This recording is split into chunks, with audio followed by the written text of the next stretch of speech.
में आए सभी मीडिया मित्रों को, सभी सारे सीनियर लीडर्स को कांग्रेस पार्टी के, और मेरे सभी भाई बहनों को यूथ कांग्रेस के सभी को सादर नमस्कार।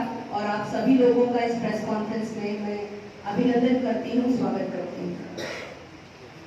मैं Mamta Nagi Reddy, national secretary Indian youth Congress और आंध्र प्रदेश यूथ कांग्रेस की इंचार्ज हूँ। इस प्रेस कॉन्फ्रेंस को रखने का दो महत्वपूर्ण उद्देश्य ये है कि ऑल इंडिया यूथ कांग्रेस ने पूरे देश भर में बहुत ही महत्वपूर्ण कैंपेन्स को लॉन्च किया है। एक है, पहला कैंपेन है नौकरी दो नशा नहीं, और दूसरा है शक्ति अभियान। इस कैंपेन्स को लॉन्च करने का मेन मकसद ये है, हम लोगों को मालूम है जब से BJP lead NDA government power में आई है, लगभग 45 इयर्स में बेरोजगारी दर यानी अनएम्प्लॉयमेंट रेट सबसे ज्यादा बढ़ चुका है। आज 2024 का अगर आप डेटा देखेंगे तो it stands on 7.8% unemployment rate, which is almost the highest in the last 45 years. ये इतना मोदी जी ने पावर में आने से पहले इस देश के बेरोजगार युवाओं से प्रॉमिस किया था कि वो हर साल 2 करोड़ नौकरियां बेरोजगार युवाओं को देंगे। इस हिसाब से देखा जाए तो पिछले 10 सालों में लगभग 20 करोड़ जॉब्स युवाओं को मिलना था, लेकिन चाहे वो बीजेपी गवर्नमेंट सेंटर में हो, चाहे एनडीए गवर्नमेंट रूलिंग स्टेट्स हो, वो पूरी तरीके से अपने दिए गए जितने भी प्रॉमिसेस हैं पूरी तरीके से विफल हो चुके हैं।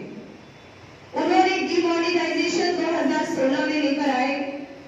हम सब लोगों को मालूम है कि क्या हुआ। 1.5 साल से इस देश का किसान दिल्ली सीमाओं पर प्रोटेस्ट कर रहे थे प्लेटफॉर्म लॉस के लिए। आखिरकार मोदी जी को फार्मर्स के आगे झुककर माफी मांगने पे मजबूर कर दिया इस देश के फार्मर्स ने, किसानों ने, और उनको अपनी जो काले कानून है, कृषि के काले कानून, उनको वापस लेना पड़ा। उसी तरीके से देखा जाए तो प्राइवेटाइजेशन जो एक अहम मुद्दा है और आज हमारे देश में अनएम्प्लॉयमेंट का मेन मुद्दा बना हुआ है। जितनी भी संस्थाएं हैं वो कोशिश में लगे हुए हैं कि वो अडानी और अंबानी को हक में दे दिया जाए, जिसको हमारे पूर्वजों ने, बहुत सारी पॉलिटिकल पार्टी ने और कांग्रेस पार्टी ने सोशल वेलफेयर के लिए और सामाजिक न्याय दिलाने के लिए स्थापना की थी। लेकिन आज ये स्थिति है कि एक मोनोपोली सेटअप है। अदानी का रिसेंट में जो स्कैम है, हम देख सकते हैं कि अदानी पूरी दुनिया में घूम कर लगभग उनके रिन्यूएबल सोर्स और प्लांट को सेटअप करने के लिए 6,500 दैट मींस 6,500 करोड़ का फंड उन्होंने इकट्ठा किया, और बेसिकली यूएस में भी उन्होंने काफी फंड इकट्ठा किया which was in some hundreds of crores of money. He bribed 2,200 crores of money to the Indian officials to get the plant established here in India. मैं आप लोगों के माध्यम से बीजेपी गवर्नमेंट से ये सवाल पूछना चाहती हूँ कि एमएसएमई जो हमारे माइक्रो स्मॉल एंटरप्राइजेस हैं, after corona they are struggling to reestablish themselves, so उनके लिए आपने क्या कार्रवाई करी? उसी तरीके से देखा जाए तो कर्नूल में आज हमारे डीसीसी प्रेसिडेंट से हम डिबेट कर रहे थे, हम उनसे जानकारी ले रहे थे, तो हमें पता चला कि कर्नूल में अधिकतर लोग एग्रीकल्चर पे डिपेंड करते हैं, और यहाँ पे इरिगेशन फैसिलिटी हो या ड्रिंकिंग वाटर फैसिलिटी हो, आज तक उसके लिए कोई समाधान, कोई कार्रवाई नहीं की गई। तो मैं आप लोगों के माध्यम से एनडीए गवर्नमेंट से ये पूछना चाहती हूँ कि फार्मर्स के लिए आप लोगों के पास क्या पॉलिसी है? आंध्र प्रदेश के बारे में बता दो तो आंध्र प्रदेश 7th स्टैंड करता है ऑल ओवर इंडिया में फार्मर सुसाइड केसेस में। अनएम्प्लॉयमेंट यूथ के बारे में बात करो तो रिसेंट में जस्ट